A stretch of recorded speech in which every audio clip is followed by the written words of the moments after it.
دوستو یہ ایک زمانہ حال کی سینٹا کلاس اور اس کے ساتھیوں ایلوز یعنی کرامپس کی تصویر اور ایک شارٹ کلپ ہے جو کہ ماضی میں سینٹ نکلس کے نام سے جانا جاتا تھا۔ سینٹا کلاس اور اس کی بدروؤں کا تہوار آج بھی پوری دنیا میں اور خصوصاً جرمنی، اٹلی، آسٹریا اور ہنگری میں منایا جاتا ہے۔ ابھی جو میں آپ کے سامنے کلپ پیش کرنے لگا ہوں وہ در حقیقت ایک مظاہرہ ہے جو آج بھی یورپ کے بہت سارے ممالک میں کرسمس کے آنے سے پہلے دیکھنے کو عام ملتا ہے، جہاں وہ آج بھی کرسمس کے شیطانی حصہ سینٹ نکلس اور اس کے شیطانی ساتھیوں کی یاد میں مناتے ہیں۔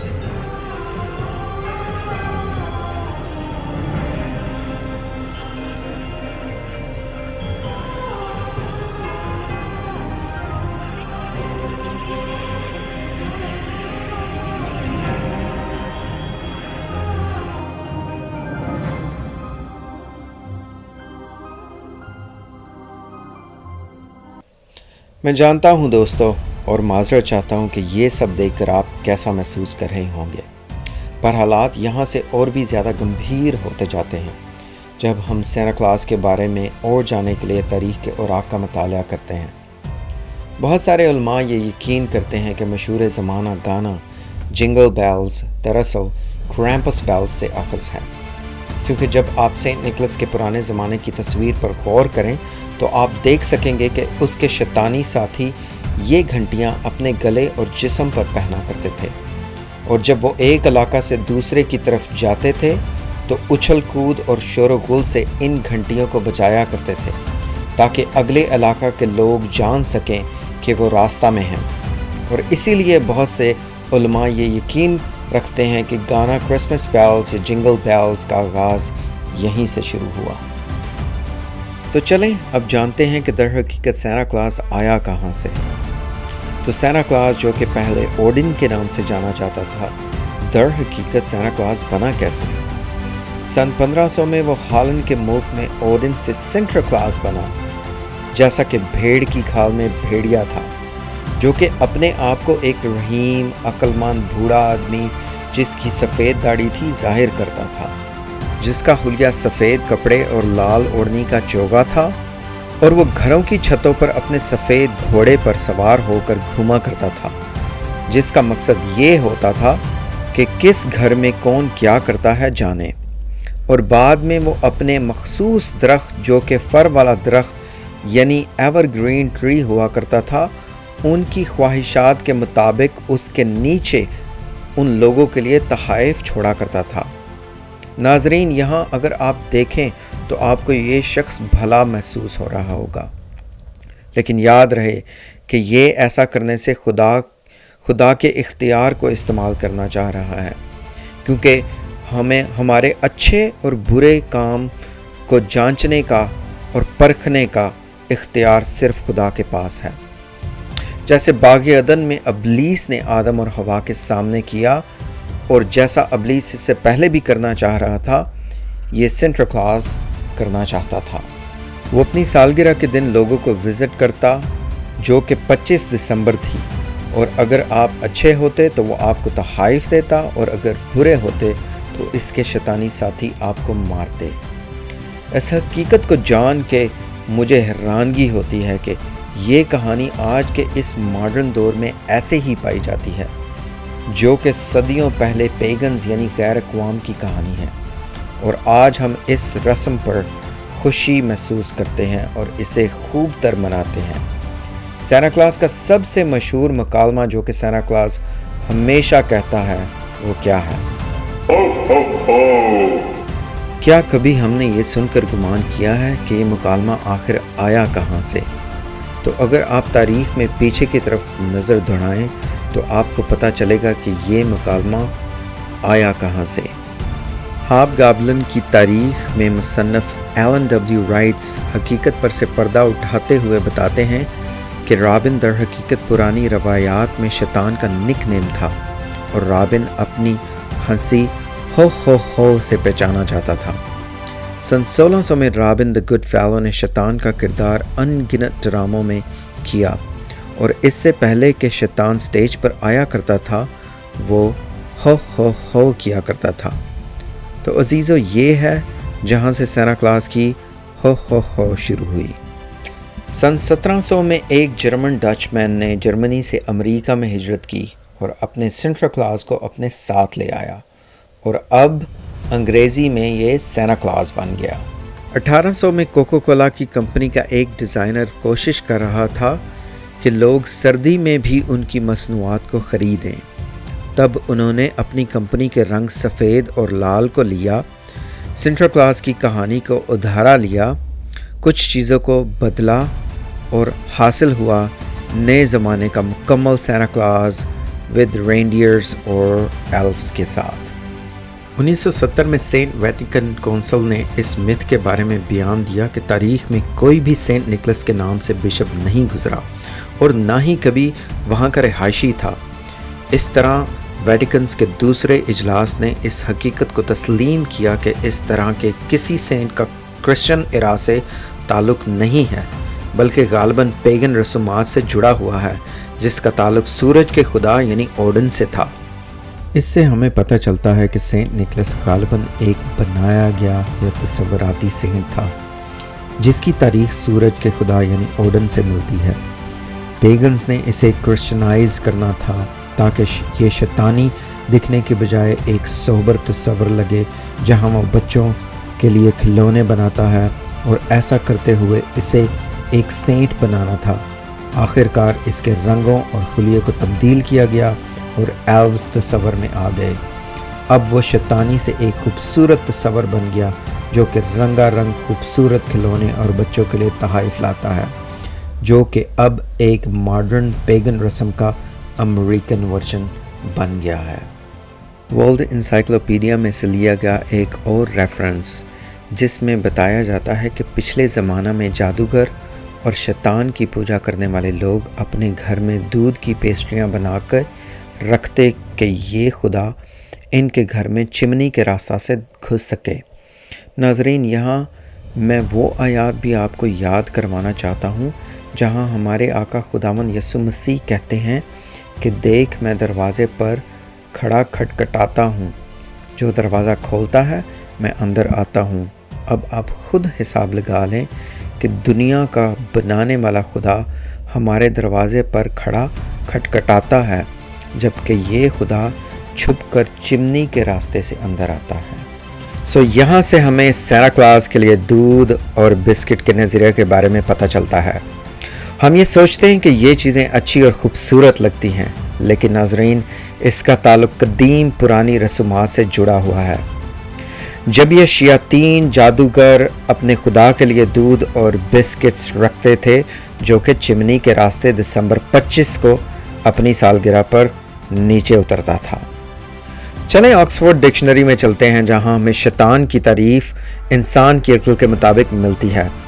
اس تصور کے مطابق شیطان کوسٹین، لوسیفر، بیلزبب اور نئے زمانے میں شیطان کو اولڈ نک کے نام سے جانا جاتا ہے۔ جی ہاں، یہ وہی اولڈ نک ہے جسے آج کے زمانہ میں ہم سینٹا کلاس کے نام سے جانتے ہیں، اور جس کی تصاویر ہم اپنے چرچز، گھروں اور بہت ساری پبلک پلیسز پر لگاتے ہیں۔ اگر آپ امریکہ، کینیڈا، انگلینڈ یا یورپ میں رہتے ہیں تو آپ دیکھیں گے کہ دسمبر کے دنوں میں آپ کو ہر مال میں ایک سینٹا کلاس نظر آئے گا جس کی گود میں بیٹھ کر بچے تصویریں کھنچاتے ہیں، لیکن اصلی اولڈ نک کی تصویر کچھ ایسی تھی، اور یہی وہ اولڈ نک ہے جس کا دوسرا نام شیطان ہے۔ چلیے اب جانتے ہیں کرسمس ٹری کے بارے میں۔ پیگنز یا غیر قومیں پوری دنیا میں درخت کی پوجا کیا کرتی ہیں جو کہ سورج کے خدا کی پوجا اور افزائش کا نشان ہے۔ ناظرین، اس تصویر میں جیسا آپ دیکھ سکتے ہیں کہ غیر قوموں کی رسومات میں درخت کے اوپر ایک سورج کا استعمال کیا جاتا تھا جو کہ اوڈن، ابلیس، شیطان یا نئے زمانے میں اولڈ نک کا نشان ہے۔